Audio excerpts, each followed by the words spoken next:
నేను చంద్రబాబు గారిని ఛాలెంజ్ చేస్తా ఉన్నా.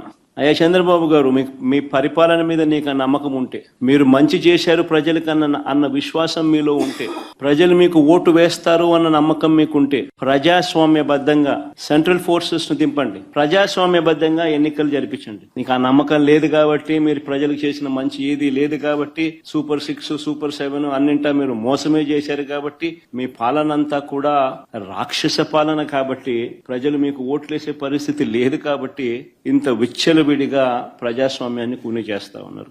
ఇలాంటి అడ్డగోలు రాజకీయాలు చేసే నాయకుడిని లీడర్ అనరు, మాబ్స్టర్ అంటారు, లేదా ఫ్రాడ్స్టర్ అంటారు. జగన్మోహన్ రెడ్డి గారు నిస్సిగ్గుగా 14 సంవత్సరాల పైన ముఖ్యమంత్రిగా చేసిన నారా చంద్రబాబు నాయుడు గారిని ఇష్టం వచ్చినట్టుగా దుర్భాషలు ఆడటం మేమందరం కూడా తీవ్రంగా ఖండిస్తున్నాం. ఇందాక ప్రెస్ మీట్లు పెట్టి మేము డెకాయిట్స్ అని మాట్లాడుతున్నారు. నారా చంద్రబాబు నాయుడు గారు ఒక డెకాయిట్ అని చెప్పి మాట్లాడుతూ ఉన్నారు. 31 క్రిమినల్ కేసులున్న మీరు ఈ రకంగా మాట్లాడటం అనేది ఎంతవరకు సబబు? మాట్లాడితే రాక్షస పాలన అని మాట్లాడుతూ ఉన్నారు. 60 ఏళ్లు దాటిన వృద్ధులకి 3,000 రూపాయలు ఇస్తానని నమ్మబలికి వాళ్ళని నువ్వు మోసం చేస్తే, చెప్పిన విధంగా నారా చంద్రబాబు నాయుడు గారు 4,000 రూపాయలు ఒక్కొక్కరికి ఇవ్వటం అనేది రాక్షస పాలన.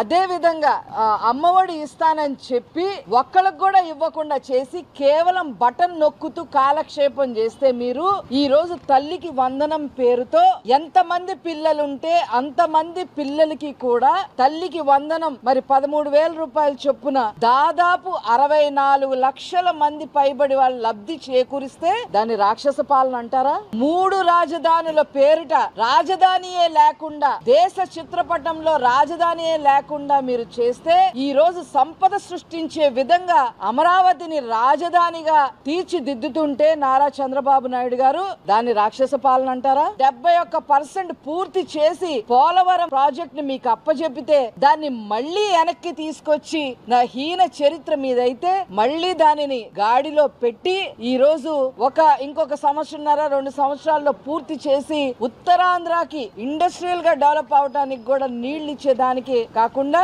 500 పైన గ్రామాలకి మరి నీళ్లు ఇచ్చే విధంగా పోలవరాన్ని తీర్చిదిద్దుతుంటే దాన్ని మీ దృష్టిలో రాక్షస పాలన అంటారా? బీసీలని అణగదొక్కి మర్డర్లు చేసి నానా హింస పెడితే ఈ రోజు బీసీలకి అన్ని రకాలుగా పెద్దపీటేస్తున్న నారా చంద్రబాబు నాయుడు గారిని చూసి నేర్చుకోవాల్సింది పోయి రాక్షస పాలన అని మాట్లాడతారా? అభివృద్ధి అంటే ఏంటో తెలీదు. ఓన్లీ మాఫియాలు, మనీ లాండరింగ్లు కేసులు ఉన్న మీకు, 90% క్రిమినల్స్ కి సీట్లు ఇచ్చిన మీకు నారా చంద్రబాబు నాయుడు గారి గురించి మాట్లాడే నైతిక అర్హత కూడా మీకు లేదు.